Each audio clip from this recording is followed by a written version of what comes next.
The sky over Sao Paulo turned the color of a bruise 3 days before the end of the world, and nobody called it what it was. Dr. Lenise Vasquez was elbow-deep in a collapsed magma tube somewhere in the Mato Grosso when her satellite phone went off. She ignored it. She'd been ignoring it for 6 hours, because the thermal anomaly she was documenting didn't care about phone calls, and neither did she. The lava had cooled wrong. The crystallization patterns in the basalt were too uniform, too deliberate, like someone had poured the rock rather than grown it. And rock, in Lenise's 31 years of studying it, did not pour. The phone kept ringing. She pulled herself out of the tube, stripped a glove with her teeth, and answered. "Tell me you're somewhere safe," said General Edize Norris, and the way she said it, flat, clipped, the particular tone of a woman who had already run the math and didn't like the answer, told Lenise everything about how the next 12 hours were going to go. "I'm in a hole in Brazil," Lenise said. "Define safe. We're past definitions. The locust event over the Sahel has spread to 6 additional climate zones. The volcanic chain running from Java to the Azores has registered simultaneous pressure spikes. There are 17 active weather systems on Earth right now that have no meteorological precedent. 17. The WMO is calling it a catastrophic failure. The Pentagon is calling it something else. What's the Pentagon calling it?" A pause. "They're not using words exactly, they're using a word. Singular." Lenise looked back at her rock. The crystallization patterns. She thought about the word the Pentagon wasn't quite saying. "Tell me where I'm going," she said. "You're already there." Major Darian Cole found her 40 minutes later arriving in a dust-colored Jeep with 2 soldiers, and a face that looked like a man who had been told something in the last hour that he was still processing. He was broad and quiet and moved like someone who had learned stillness as a survival tool, which, Lenise would eventually learn, was exactly what it was. He stepped out of the Jeep and looked at her the way soldiers sometimes looked at scientists. Not dismissively, but carefully. "The way you look at a piece of equipment you've been told is critical and haven't had time to read the manual for, Dr. Vasquez." He handed her a tablet. "Major Cole, we have 11 hours and 40 minutes before what? Before it stops mattering what we do." He got back in the Jeep. "You coming?" She was. The team assembled at a decommissioned observation station 40 kilometers inland from the Araguaia River. The kind of building that had been built in the 1970s for one purpose and repurposed 3 times since, and showed it. Exposed cable runs, mismatched equipment, satellite dishes on the roof that had been installed by 4 different generations of technicians who had never agreed on anything. Inside smelled like solder and old coffee and the specific anxiety of people who had been awake too long. Meteorologist Daco Osi Mensa was already at a workstation when they arrived, running atmospheric models that kept crashing, because the algorithms weren't built for what the data was showing. He had the look of a man whose professional framework had just been demolished by reality. He turned when Lenise came in, and she saw it in his face. The same thing she'd felt looking at the basalt. "It's not random," he said before she could ask. "That's what I can't explain. The storm systems, they're coordinated. Not in any way I can prove with the math I have, but the timing, the spacing, the way they're reinforcing each other rather than canceling out. It looks like a pattern. It looks like something is running them." "Running them," Lenise said. "Like a program," he said. "Like the atmosphere is being used." The third scientist, microbiologist Eli Rodano, was quieter about it. He came in last, carrying a field case and a stillness that was different from Cole's, more inward, more like someone maintaining structural integrity under load. He'd been in the Sahel when the locust event began, and he'd collected samples before the evacuation. He set the case on a work table and opened it and showed them what was inside, and nobody in the room spoke for a long moment. The locusts were dead. They were all dead, which was normal. What wasn't normal was the way they'd died. Not from predation, not from cold, not from anything biological. They had simply stopped, mid-flight, mid-swarm, as if something had switched them off. And in the thoracic cavities of every specimen Eli had examined, there was the same anomaly. A structure that had no business being inside an insect. A crystalline lattice approximately 2 millimeters across, sitting in the chest of a locust like a receiver. Like something had been broadcasting and they had been listening. "What is that?" Cole said. It wasn't quite a question. "I don't know," Eli said. "But it's not from here." Nobody said the word. They didn't have to. Lenise went back to her tablet, back to the photographs she'd taken of the basalt crystallization, and she laid them next to Eli's images of the thoracic lattice. And the similarity in geometry was exact. Not approximate, exact. The same mathematical structure. expressed in two completely different materials, as if the same blueprint had been handed to two different construction crews working in different media. She thought about what that meant. She thought about the scale of it. Locust swarms, volcanic chains, 17 simultaneous storm systems, and the precision of it, the coordination, the way everything was pointed at something, converging. Someone is signaling, she said. Who to? Cole asked. Not who, she said. What? The first attack came at 0300. They heard it before they saw it. A sound like radio interference amplified to the scale of weather. A frequency that sat at the edge of hearing and vibrated in the back teeth. Cole was on his feet before Lenise understood she'd woken up, and she understood from the speed of his movement that this was not the first time he'd come awake into danger, that some part of him never fully slept, that whatever had made him the man he was had burned that particular luxury away a long time ago. They came out of the lake, not from the lake, out of it, through the surface which didn't break so much as part. A lateral displacement, like the water, had simply decided to yield to something that outranked physics. They were tall, and they were wrong in a way that was hard to specify, because the wrongness wasn't in any one feature but in the total of all of them. The proportion of limbs to torso, the angle of the joints, the way they moved through space, as if they had a more complicated relationship with gravity than anything evolved on Earth. There were 4 of them. The soldiers opened fire and the rounds did nothing, and Lenise, watching from the doorway of the observatory with her tablet pressed against her chest and her heart trying to exit through her ribs, had one clear thought. Of course they don't. Whatever these things were, they hadn't come 40 light years or 400 or 4,000 to be stopped by tungsten. Cole grabbed her arm. Inside. Now. I need to see them. Inside, he said, and she went, because the look on his face was not the look of a man being cautious. It was the look of a man buying time. Inside, Daco was already at his workstation, pulling atmospheric readings from the moment of emergence. His hands were shaking, but they were moving. That, Lenise noted, was the thing about Daco. The fear went into his hands, and his hands kept working anyway, which she suspected was the truest form of courage, the kind that doesn't feel like courage from the inside. The discharge readings when they came out of the water, he said, not looking up. It's the same frequency as the storm systems. They're using the same carrier wave. The atmospheric manipulation, the volcanism, the locusts. It was all infrastructure. It was all them getting here. Getting here from where? Eli said. That's not the question, Lenise said. She was at the geological survey maps, tracing the fault lines, the volcanic pressure points, the lake's position relative to the electromagnetic readings Cole's team had flagged 2 days ago. The question is what they're doing now that they're here. They came through the water. The water is directly above the deepest part of the tectonic plate junction in the region. They're using the planet's own geology as a door. Can we close it? Cole said from the window. He was watching the 4 figures which had stopped moving and were standing in a loose arrangement at the edge of the lake, doing something with their limbs that might have been communication, or might have been prayer, or might have been the alien equivalent of checking their instruments. Maybe, Lenise said, if I understood what they built. You've got. Cole checked his watch. 9 hours and 12 minutes. Outside, the sky was beginning to change again, new systems converging.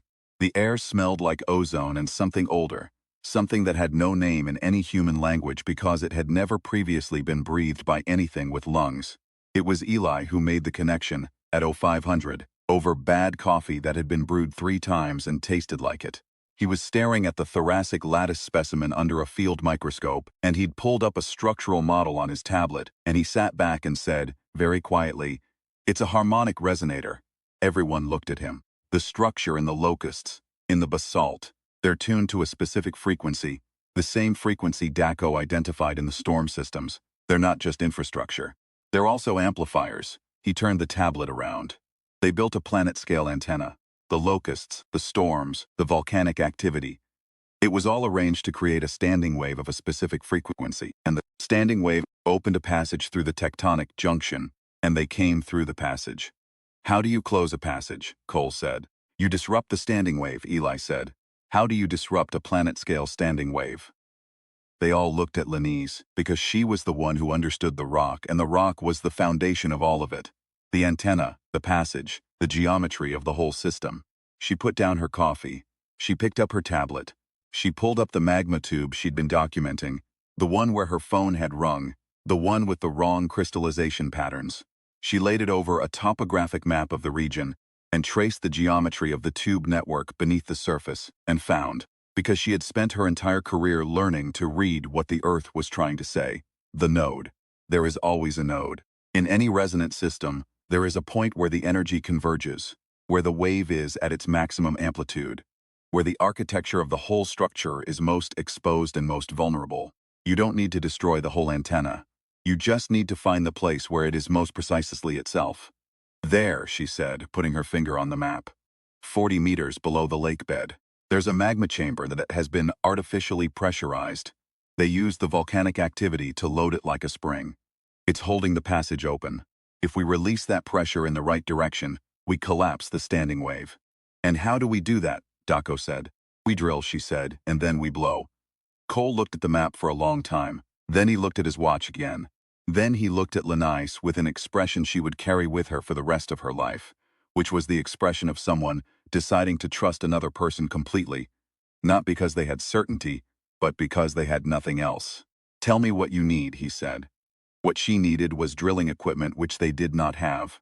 What they did have was a decommissioned mining survey rig 3 kilometers east, which Shockley and Torres drove out to retrieve in the dark, while Cole ran perimeter with 2 remaining soldiers. And Lenise drew diagrams on a whiteboard that was too small for the scale of what she was describing. The 4 entities at the lake hadn't moved. They were still running their equipment, or their ceremony, or whatever it was, and the frequency reading in Daco's instruments was holding steady, which meant the passage was stable, which meant they had time. But times that was shrinking every hour as more of the standing wave's energy loaded into the magma chamber below. Shockley came back with the rig at 0640 and a compound fracture of his left forearm that he had set himself with a piece of angle iron in his belt, and was wearing the way you wear a piece of clothing you're not entirely happy with, but have decided to live with. He drove the rig into the compound with one hand, parked it, got out, and said to Cole, "Rig's functional. The road tried to kill me. I declined." Cole looked at the arm. "Hospital," after Shockley said. Cole looked at him for one more second, then nodded. That was the end of the argument. Positioning the rig took 2 hours. Lenise directed it with a precision that left Daco visibly unsettled. Not because he doubted her, but because watching someone operate at the edge of their knowledge, with complete assurance, is unsettling, in the way that watching someone walk a high wire is unsettling, even when they're good at it. Especially when they're good at it. She had them drilling into rock at a specific angle, hitting a specific stratum, targeting a pressure junction that she could not see and could not directly measure, but could feel through everything she understood about how the Earth moved and why. At 0900 the 4 entities began to move. They came toward the observatory slowly, which was worse than quickly would have been. Slow was deliberate, slow was measured. Slow was the pace of something that had done this many times before and knew exactly how it ended. Cole put his team between the entities and the building, and the entities simply walked through the defensive line. Not aggressively, not violently. Just continuously, as if the soldiers were weather they were passing through. The weapons did nothing. The soldiers held their ground and the entities moved through them like light through water and kept coming. Lenise was at the drilling monitor, watching depth readings. 32 meters, 34. Cole came inside. He was bleeding from somewhere she couldn't see. "How long?" 6 minutes, she said. "Maybe 7. We have about 4, he said. She looked up from the monitor. She looked at him. He looked back. There was something in that exchange. Something that didn't need words. That communicated entirely through the understanding that both of them had run the math and arrived at the same answer and were choosing to work anyway, because working was the only remaining option, and also because somewhere along the way, in the 10-hour pass since a stranger had handed her a tablet and said the words, 11 hours and 40 minutes. She had stopped being alone in this, and that mattered more than she would have expected. "Then we have 4, she said, and went back to the monitor. The entities entered the observatory at 0927. They moved through the rooms with that same measured pace, examining, that was the only word, examining, the equipment, the whiteboards, the people, with a quality of attention that felt like being read. Like being data, like something was deciding what to do with what it found. Elise was standing in the corner by the field microscope, and when the nearest entity moved toward him, he did something that later, when Lenise thought about it, she understood was one of the most distinctly human things she'd ever witnessed. He picked up the specimen case. He opened it. He held it out, with the dead locusts and their impossible thoracic lattices visible, and he looked up at the entity and said, clearly, without trembling, "We found it. We know what you built." The entity stopped. The four of them did, simultaneously. The frequency reading in Daco's instrument spiked and then stabilized at a new value, and Daco, his voice very steady for a man in the presence of something that had walked through armed soldiers, said, "They're listening." Whatever Eli had done, whether it was the evidence of comprehension, the display of understanding, the specifically human impulse to show your work rather than simply resist, it bought them time. Not much, not the infinite diplomatic standstill of science fiction. Just a hesitation, a beat, the pause of something encountering unexpected data and needing a moment to process it. 40 meters. Lenaise's hand was on the trigger mechanism. 42. Cole was at her shoulder. She could hear him breathing. Controlled, even. The respiration of someone who had trained the panic out of their breath, while not training it out of their heart. Because training it out of your heart entirely makes you into something that can't be trusted in proximity to other people. Nice, he said, quietly. I know, Phil, she said. 43 meters. The drill hit the stratum boundary. The pressure readings on the monitor went vertical. She pulled the trigger. What happened next was geological, which is to say it was enormous and slow and inevitable. The shape charge at the drill head ruptured the pressure membrane at the base of the magma chamber, redirecting the accumulated energy not upward, not as eruption, but laterally, along the fault line, in a direction that Lenaise had calculated by understanding the specific geometry of this specific piece of the earth and what it would do when given somewhere to go. The rock shifted. The lake shuddered. A low frequency ran through the ground that Daco registered in his instruments, and then felt through his feet, and then simply heard with his whole body, a sound that was below sound, a pressure that was below pressure. The standing wave collapsed, not all at once.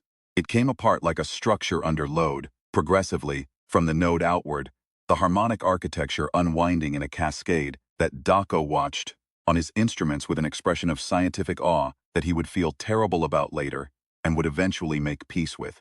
The passage at the tectonic junction destabilized. The volcanic pressure that had been artificially maintained began to equalize. The 17 storm systems began, individually, to lose coherence, not stopping immediately, because weather doesn't stop immediately, but losing the coordination that had made them a system rather than a scatter, becoming ordinary again, becoming natural, becoming what weather was before something had decided to use it. The four entities stood very still. Lenaise watched them from the doorway. She had expected something: anger, retaliation, a final violent act. She had not expected what she saw, which was, as best she could interpret it, something like assessment. They looked at the monitor readings. They looked at the lake, at the new surface disturbance patterns that meant their architecture was gone. They looked at the observatory, at the humans in it, at Eli still holding his open specimen case with his evidence of comprehension. The nearest one made a sound. It wasn't language, not in any sense that had structure and vocabulary, but it carried something. A quality of recalibration, of data being updated, of an equation being revised. The other three responded, and then all four of them walked back to the edge of the lake, and stood there for a moment that lasted long enough that Lenaise's lungs reminded her they needed air. Then they went back in. Not through the passage was gone. They went through the surface of the water in a different way, a way she couldn't describe technically but experienced as a departure, as a leaving. The lake closed behind them. In the silence that followed, Shockley, sitting against the far wall with his arm in its makeshift splint, produced from somewhere on his person a flask. He looked at it for a moment. He offered it to Torres. Torres took it, drank, handed it back. Shockley offered it to Cole. Cole took it, drank, looked at the flask for a moment, with an expression Lenaise couldn't read, and passed it to her. She drank. It was whatever whiskey cost in a place where you bought it practically, rather than preferentially, sharp and warm, and entirely adequate. She passed it to Daco, who handed it to Eli, who held it for a moment and then drank and set the empty case down and exhaled a breath that had been waiting since before dawn. "They'll come back," Lenaise said. "Probably," Cole agreed. "We need to understand the lattice, the geometry. If we can model it properly, we can build a detection system, find the standing wave early before they can stabilize a passage." "That sounds like a lot of work." "It's a lot of work." He looked at her sideways. Outside, the sky was changing, genuinely this time. the bruised color bleeding away as the storm systems lost their coherence, morning asserting itself in the ordinary way, the way that had nothing to do with anyone's agenda. "You know what you did," he said. "It wasn't a question. I read the rock," she said. "That's all. It told me what it was. You read something that didn't want to be read, and you understood it, and you used what you understood. That's not nothing." She looked out at the lake, at the undisturbed surface, at the ordinary morning water. "No," she said. "I suppose it's not." 3 weeks later, in a basement room at the University of Brasilia, Lenise finished the first complete model of the harmonic lattice structure and called General Norris to tell her what it meant. The call lasted 47 minutes. When it was over, Norris sat in her office in the Pentagon for a long moment with the phone still in her hand. And then she made a second call, and then a third, and then she opened a file on her computer that had been created 2 days after the incident at the Araguaia and began to fill it in. The file was titled Protocol Vigil. Its objective was simple and its scope was not to build from what 3 scientists and 2 soldiers had improvised in 11 hours, a permanent early warning and response architecture, to understand the lattice, to map every tectonic junction on Earth that could serve as a passage point, to develop countermeasures for the harmonic wave before it could be stabilized, rather than after, to read the rock in every place on Earth where the rock might be being read by something else. Eli built the first prototype detection unit in 4 months, a compact thing that fit in a carrying case, and could identify the early signatures of lattice construction in biological and geological samples. It was ugly and it was slow and it worked. He sent copies to 12 universities and 7 governmental research bodies on 4 continents, along with a technical document that was unusually blunt for academic literature, explaining what had happened and what the detection unit was for, and what to do if you found what it was looking for. The cover letter was 3 sentences. The last sentence read, "We know what they built, and they know that we know. That changes things." Daco spent 6 months building the atmospheric model that could distinguish an engineered standing wave from natural weather patterns. He tested it against historical data, running every major storm system of the last 50 years through the algorithm, and found 3 events that warranted a second look, and published his findings in a paper that was considered controversial and was cited 1,200 times in the following 2 years. He kept a copy of his original hand-drawn models from the night at the observatory, the ones with the coffee stains and the smeared corrections, because they were the first time he'd seen the pattern, and the first time seeing a thing is irreplaceable. Cole returned to active duty and was assigned to the newly formed Vigil Operational Unit, which had no official existence and a significant budget, and 17 members who had all been in places where something wrong had happened and had come home understanding why. He ran training exercises based on what they'd learned at the Araguaia, refined the protocols, and spent a great deal of time thinking about the moment when Eli had held up the specimen case, about what that gesture had communicated and what it had bought, about the specifically human quality of showing your evidence to something that might kill you. He didn't fully understand it. He thought about it often. Lenise went back to the magma tube. She went back because the crystallization was still there, still showing the same deliberate geometry, and because understanding it, really understanding it, down to the physics of how it had been produced, was the foundation of everything else. If the lattice could be made in basalt, it could be made in other media. If it could be made in other media, it could be made anywhere, in anything, in materials nobody had checked because nobody had known to look. She needed to know the blueprint, not just the expression. She went back alone, the first time, with a field kit and a satellite phone, and the rock which remained indifferent to her presence, in the way that rock always is, but which yielded its information to her as it always had. Because information is patient, and Lenise Vasquez had spent her career learning that the Earth tells you what it knows if you ask the right way. The second time she went back, she brought Cole, not for any operational reason, not for security. She brought him because she thought he might want to see it.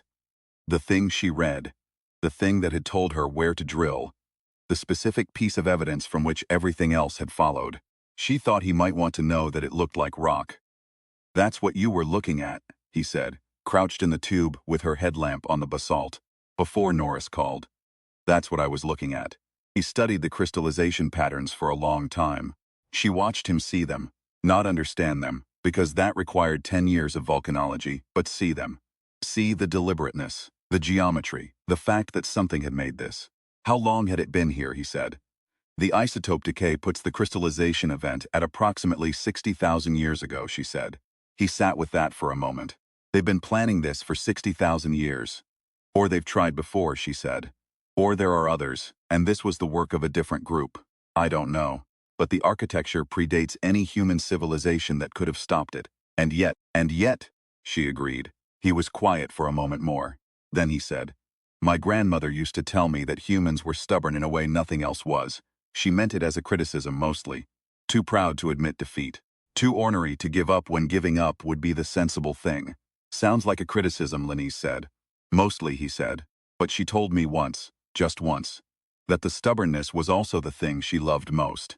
That it was the thing that kept the family together through everything that tried to take it apart.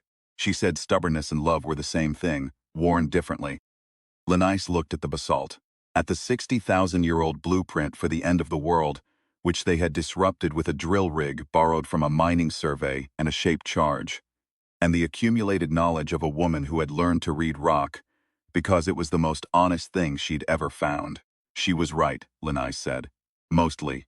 The detection network went live 14 months after the incident at the Araguaia, with monitoring stations at 43 sites across 8 tectonic regions. The first time it registered an early-stage lattice signal was 8 months after that, in a shallow water zone off the coast of Iceland, and the response team was on site in 11 hours. Faster than before, better equipped, understanding what they were looking at. The signal collapsed before a passage could stabilize. Nobody knew whether that was because of the response team's intervention or because whatever was on the other side had read the countermeasure signature and decided that this particular door, at this particular time, was not worth the cost. Norris briefed a closed session of 4 governmental bodies and told them that this was not a victory, that the architecture was global, that the planning was generational, that humanity had interrupted one attempt and needed to be prepared for the next 10. She used the word infrastructure and the word patience and the word unknown, and she was precise about what the unknown meant. Not fear, not mystification, but the specific scientific condition of having insufficient data, which was a problem with a method. The method was Lenise's detection work. The method was Eli's biology. The method was Daco's atmospheric modeling. The method was Cole's protocol development, and Shockley's refusal to let a compound fracture become an excuse. The method, in the end, was the thing that had always been the method. Paying attention to what the world was telling you. Finding the people who could hear different parts of it. And building something functional from what you found. 60,000 years of alien architecture, and what had stopped it for now, for this round, for the time being, was a woman who had loved rock since she was 7 years old, and a man who had learned to wake into danger, and a microbiologist who had thought to hold up the evidence, and a meteorologist whose hands shook but kept working. The sky over Sao Paulo was ordinary on the day the network went live. Low clouds moving west, a chance of rain in the afternoon. The kind of weather that had nothing to do with anything except being weather, being the atmosphere doing what atmospheres do, uncoordinated and unremarkable, and entirely itself. Lenise stood on the roof of the university building with her coffee, looking at it. Not for any reason. Not watching for signals. Just looking, the way she always looked at things, for the information in them, the geometry, the pattern that told you what something was, and how it had come to be that way. The clouds moved. The light changed. Somewhere 43 monitoring stations were listening. She went back inside to work. The detection work was painstaking in the way that all fundamental science is painstaking. Not dramatically. Not in the way of action and reaction and clear results, but in the slow accretion of understanding that comes from being wrong repeatedly in instructive ways. Lenise spent 4 months building and discarding models of the lattice formation process, testing hypotheses against the evidence in the basalt, and the evidence kept not cooperating, which was fine. Evidence that didn't cooperate was evidence doing its job. Eli visited twice in those 4 months, bringing updated biological specimens from sites around the world where the monitoring network had flagged early-stage anomalies. Not full passages, not even close to full passages, just traces. The faint beginning of a resonance pattern in subsurface mineral formations, or the presence of the lattice microstructure in species that had never been seen to carry it before. In Moldova, in a vole, in the Atacama, in a salt-flat bacterium, in the deep water off Okinawa, in a tube worm. The distribution was not random. Lenise mapped it, and found that every confirmed trace lay along the lines of a global geometric pattern that she recognized immediately because it was the same pattern she'd been modeling at smaller scale in the basalt. The antenna was not a local structure. It was never a local structure. The Araguaia site had been one node in a planetary network, and the planetary network was, she realized with a feeling in her chest, that was not quite fear and not quite wonder, but had elements of both, still being built. They hadn't stopped, they just relocated the construction. She called Cole at 2 a.m. on a Tuesday because that was when she finished the map and she needed to tell someone immediately. And he was the person she called now, which had happened so gradually that she hadn't noticed it happening, until it already had. He answered on the second ring. She could tell from his voice that he hadn't been asleep. "It's global," she said. "I know," he said. Norris had the same read from the tectonic data. "We were waiting for the biological confirmation." "You were waiting. We didn't want to tell you before you found it yourself.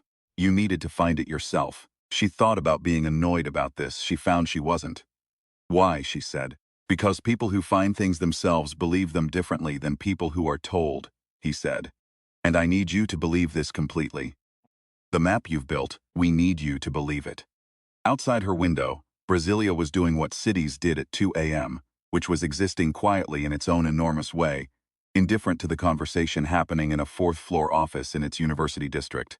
She looked at the map on her screen. 47 trace sites, the geometric pattern, the planetary antenna, still under construction, patient as the 60,000-year crystallization in the basalt. "I believe it," she said. "Good," said Cole. "Get some sleep. We have a meeting with Norris at 0700. The meeting was long and specific and uncomfortable in the way that meetings are uncomfortable when the information they contain is larger than the room.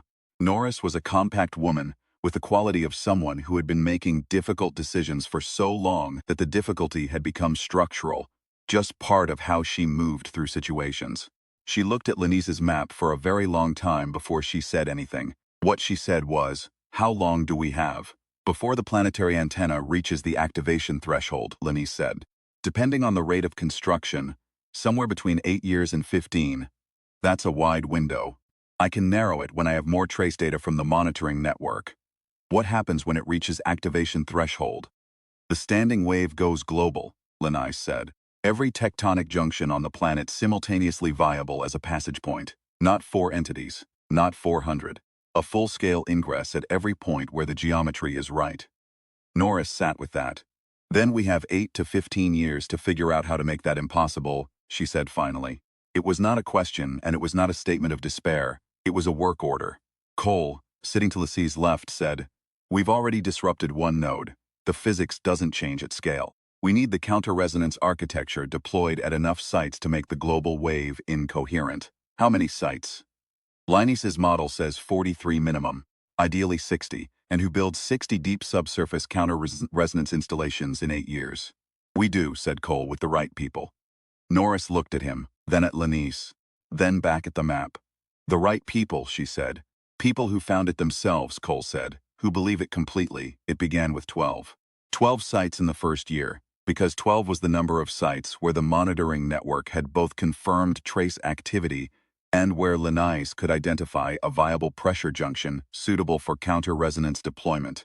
Each one required a geological survey team, a monitoring installation, and a counter-resonance mechanism, a device that Eli and Lenice had built jointly, ugly and functional, and exactly adequate. Based on the same harmonic physics the alien architecture used, reversed. The reversibility was, Lenice thought, the most human thing about the whole project. Taking the blueprint of the machine that had been designed to let something in, and running it backwards, to lock the door. She had explained the counter-resonance principle to a room of 40 engineers and geologists in the second month of the project, standing at a whiteboard with a diagram that had looked much simpler when she'd drawn it in her head. The room had asked good questions, and the questions had made the diagram more complicated, and eventually the diagram had sprawled across 2 whiteboards and part of a third, and had become the technical specification document for the deployment program.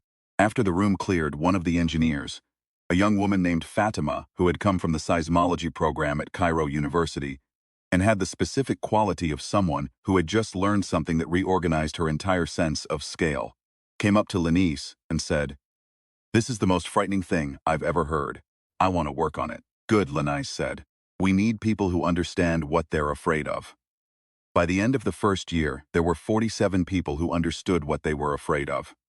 Working across 12 sites, building the counter-resonance architecture piece by piece, informed by the monitoring network that was learning what to look for as it looked for it. It was not clean, it was not linear. There were sites where the geology was wrong and the surveys had to be repeated, sites where the monitoring signal was ambiguous, and the team made calls that turned out to be right or wrong, and both kinds of information were useful. There were personnel problems and logistics problems, and the specific category of problem that arises when you are trying to keep a project of global consequence secret enough that it doesn't cause civilizational panic, while open enough to recruit the people you need. Cole managed most of that. He was good at it in a way that seemed like a particular kind of intelligence. The ability to hold enormous complexity in operational form, to see where a system needed reinforcement before it failed, to run the interstitial work that made everything else possible. Lenise, watching him work, thought about stubbornness and love being the same thing worn differently, and thought her understanding of what that meant had changed since the magma tube. The third year was when they found the secondary nodes. Eli found them in the biological data, which had continued to accumulate and had started to show a pattern within the pattern. A subset of trace sites where the lattice microstructure was not just present but active, running at a low frequency that wasn't enough to open a passage, but was enough to sustain the planetary antenna at its current construction phase. Maintenance nodes, the equivalent of a support structure, keeping the larger architecture from degrading while the primary construction continued. If the maintenance nodes could be addressed before the primary construction nodes reached threshold, the antenna's completion timeline extended significantly, maybe doubled. 8 to 15 years became 16 to 30. 30 years was enough time to complete the counter-resonance deployment. 30 years was enough time to build something permanent. Lenise stood in the basalt tube for the third time, on a morning in the third year, and looked at the crystallization, and thought about 60,000 years of patient work being answered by 3 years of panicked, stubborn, underfunded, adequately brilliant human response, and felt something she couldn't name precisely, but which had the texture of a specific kind of pride. Not in herself particularly, but in the collective impulse, the instinct to look at the incomprehensible and say, "We know what you built, and now we know what to build back." She took a core sample, she labeled it, she put it in her pack. She climbed out of the tube into the ordinary Brazilian morning, where the sky was the color it was supposed to be, and the air smelled like wet earth and early heat. And she walked back to the facility where 47 people were working on the answer, and she went back to work. Behind her, in the rock, the 60,000-year-old blueprint waited, patient, precise, certain, the way things are certain when they have never encountered a reason to doubt. It had never encountered humans before. The counter-resonance deployment reached 43 sites in year 4, 46 in year 5, 51 in year 6, which was the year the monitoring network registered the first confirmed suppression event. A primary construction node in the Kamchatka tectonic region that had been approaching activation threshold, held back by a counter-resonance installation that had been commissioned 8 months earlier, and had been running without incident, and without drama, and without any of the people responsible for it, knowing whether it was working, until the day the activation signature plateaued, and then began to decline. Daco was the one who caught it in the atmospheric data first. He called Eli. Eli called Lenise. Lenise called Cole. None of them said anything for a moment. Then Cole said, "One down." They had 51 counter-resonance installations, and the antenna had been mapped to a total of 63 primary construction nodes. There was still work to do. There would always be more work to do, because the architecture was old and patient, and they were working with the tools of a civilization that was, in the context of the problem, young. But one node had been suppressed. The physics had worked. The reversal was real. Lenise put her phone down and looked at the map on her wall. The one that had started as 47 trace sites, and had been updated, and expanded and corrected until it was something that barely resembled the original, but contained everything the original had been trying to say. She looked at the suppressed node, marked now in a different color. She thought about the entities at the lake, the way they had stopped when Eli held up the specimen case.